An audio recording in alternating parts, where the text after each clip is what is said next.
আসসালামু আলাইকুম। আশা করি সবাই ভালো আছো। সপ্তম শ্রেণীর ছাত্রছাত্রীরা তোমাদের গণিত বইয়ের অধ্যায় নম্বর 7.2 এই অধ্যায়ের ভাইয়া এই ক্লাসে এই 4টি অঙ্ক সমাধান করবো। তো এই অঙ্কগুলোর প্রত্যেকটি হচ্ছে আমাদের সমীকরণ গঠন করে সমাধান করতে হবে। 7.1 যেরকম আমরা সমীকরণ দিয়েছিলাম আমরা সমাধান করেছি, তো আমাদের এখানে সমীকরণ আগে গঠন করতে হবে, তারপর সমাধান করতে হবে। তাহলে দেখো অঙ্ক নম্বর 1, কোন সংখ্যার দ্বিগুণের সাথে 5 যোগ করলে যোগফল 25 হবে। তাহলে কোন সংখ্যা, আমার কিন্তু এখানে দেখো কোন সংখ্যাটির কথা কিন্তু আমার এখানে বলা নাই। তাহলে আমি তোমাদের বলবো একটা নিয়মিত সব অঙ্ক আমরা শিখবো। কি লিখবে দেখো, 1 নাম্বার, যে মনে করি কোন সংখ্যা, মানে মনে রাখবা যে মনে করে এই যে সংখ্যাটি সমান এক্স। ঠিক আছে, তাহলে দেখো কোন সংখ্যা, এই কোন সংখ্যা মানে মনে করি সংখ্যাটি এক্স। এখন আমি দেখব পরে কি লেখা আছে। তাহলে দেখো সংখ্যার এই যে দ্বিগুণের সাথে 5 যোগ করলে, তাহলে দেখো দ্বিগুণের সাথে, তাহলে ওই সংখ্যার, তাহলে মনে করি এই যে সংখ্যাটি সমান এক্স, তাহলে এক্স এর দ্বিগুণ। তাহলে দেখো অতএব সংখ্যাটির দ্বিগুণ, আমার এখানে যত গুণ বলবে আমরা সেটা কি করব, বের করে নেব। তাহলে দ্বিগুণ মানে কি 2 দ্বিগুণ, তাহলে 2 গুণিত এক্স সমান কত, এই যে 2x। ঠিক আছে, সংখ্যাটির দ্বিগুণ বের করা হয়ে গেছে। এখন আমরা কি লিখব, এই যে শর্ত মতো একটা সমীকরণ গঠন করব। তাহলে দেখো কোন সংখ্যার দ্বিগুণের সাথে 5 যোগ করলে যোগফল 25 হবে।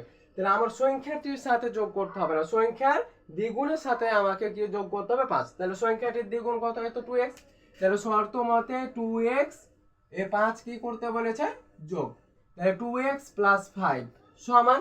এখন দেখো এই যে এদিকে তোমার যে আছে এত হবে, যোগফল এত হবে, বা বিয়োগফল এত হবে, বা এত এর সমান হবে, ওইগুলোকে লিখবো আমরা কি, মানগুলোকে লিখবো সমানের পরে। তাহলে যোগফল কত হবে, দেখো 25 হবে, এই যে 25 লিখে দিলাম। এখন ভাই কি হলো, এটা আমার একটা কি সমীকরণ হয়ে গেল।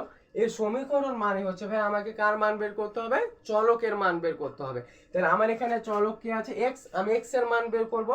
তাহলে দেখো এই যে 2x বসে গেল সমান 25 ওদিকে আছে বসে গেল, আর এই +5 ওদিকে গেলে -5।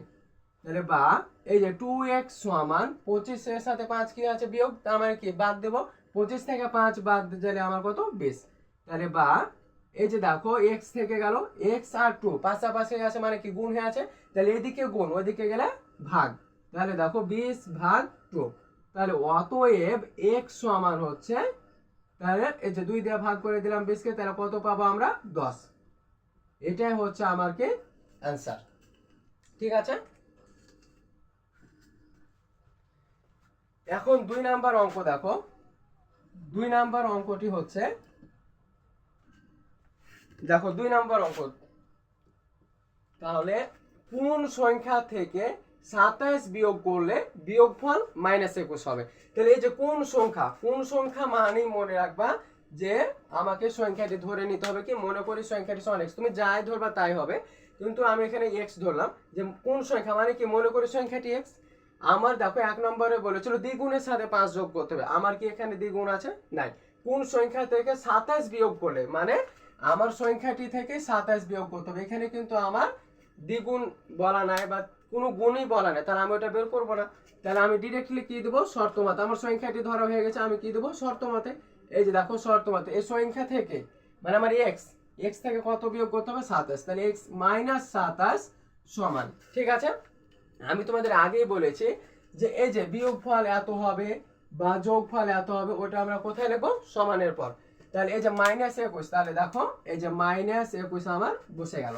তাহলে এটা কি হয়ে গেল, আমার একটা সমীকরণ। এই সমীকরণ থেকে আমি কার মান বের করবো, চলকের, মানে x এর মান। তাহলে দেখো x বসে গেল, ওইদিকে তো আগে থেকে কি আছে -21, আর এই -27 ওদিকে গেলে কি, এই যে দেখো +27। তাহলে অতএব x সমান দুই রকম চিহ্ন মানে কি বিয়োগ। তাহলে 27 থেকে 21 বাদ দিলে কত 6, আমার প্লাসের মান বেশি, প্লাস বসানোর দরকার নাই। এটা হয়ে গেল অ্যান্সার। এবার ভাইয়া সমাধান করব কত নাম্বার, 3 নাম্বার। তো 3 নাম্বার অঙ্কটা দেখো কি বলছে, যে কোন সংখ্যার 1/3 কার সমান হবে 4-এর সমান হবে। তার মানে কি কোন সংখ্যা মানে হচ্ছে কি মনে করে সংখ্যাটির সমান কত x।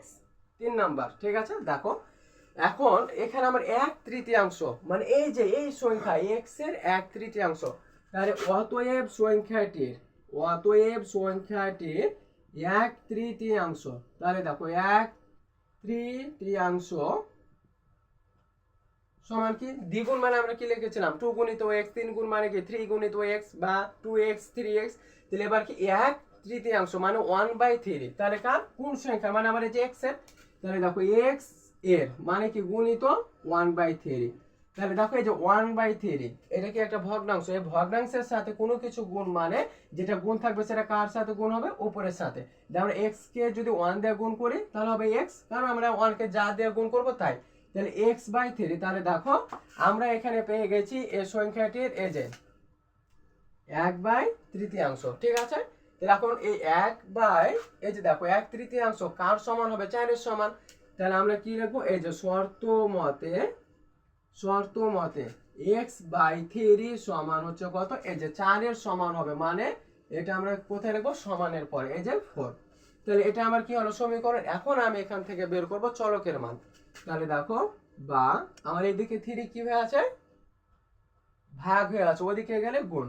তাহলে x সমান দেখো 3 4 12, তো আমি দুইবারে করি বোঝানোর জন্য। তাহলে অতএব x সমান হচ্ছে 12, অ্যান্সার। একদম সহজ অঙ্ক, জাস্ট তাহলে বুঝলেই হলো। তাহলে এবার আমরা করব 4 নাম্বার অঙ্ক। তাহলে দেখো 4 নাম্বার বলছে কোন সংখ্যা থেকে 5 বিয়োগ করলে বিয়োগ ফলের 5 গুণ সমান 20 হবে। তাহলে দেখো এই যে কোন সংখ্যা মানে আমার কি মনে করি সংখ্যাটি x, এবার সংখ্যাটি থেকে কত বিয়োগ করতে হবে এই যে 5 বিয়োগ, ঠিক আছে। তাহলে আমরা ডিরেক্টলি শর্ত মতে দিয়ে দেবো। দেখো সমীকরণ তৈরি করব যে সংখ্যাটি থেকে কত বিয়োগ করতে হবে 5, তাহলে আমার সংখ্যাটি কত x, তাহলে x - 5 সমান কত এই যে দেখো সমান কত হবে 20 হবে, ঠিক আছে। তাহলে দেখো এখানে কিন্তু আরেকটি কথা বলেছে যে বিয়োগ ফলের 5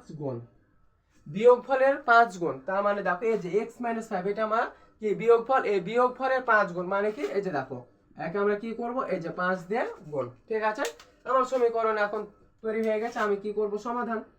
তাহলে দেখো আমার কি এই যে x - 5 এর সাথে 5 কি হচ্ছে গুণ হয়েছে, তাহলে আমি কি করব গুণ করে নিই। তাহলে 5 দিয়ে x এ গুণ মানে কি 5x প্লাস এ মাইনাস 5 পাচ্ছে এই যে 25 সমান কত 20। তাহলে দেখো আমার 5x বসে হলো, কারণ আমি এখন সমীকরণ পেয়ে গেছি। সমীকরণ পেয়ে গেলে কি চলকের মান বের করব। তাহলে দেখো ওদিকে তো আমার 20 আছে, এ -25 ওদিকে গেলে কি হয়ে যাবে +25। তাহলে বা 5x সমান 25 আর 20 যোগ হয়ে আছে, যোগ করলে কত এই যে 45। তাহলে বা 5 আর x কি আমার পাশাপাশি মানে কি গুণ হয়ে আছে। তাহলে দেখো x সমান ওদিকে আছে 45 আর এই 5 যা হয়ে গেল ভাগ। তাহলে অতএব x সমান এবার কি করবো 45 কে 5 দিয়ে ভাগ, তাহলে কত পাবো আমরা 9। এই 9 হচ্ছে আমার অ্যান্সার, ঠিক আছে। তাহলে ভাই এই পর্বে আমাদের এই 4টি অঙ্ক একদম শেষ।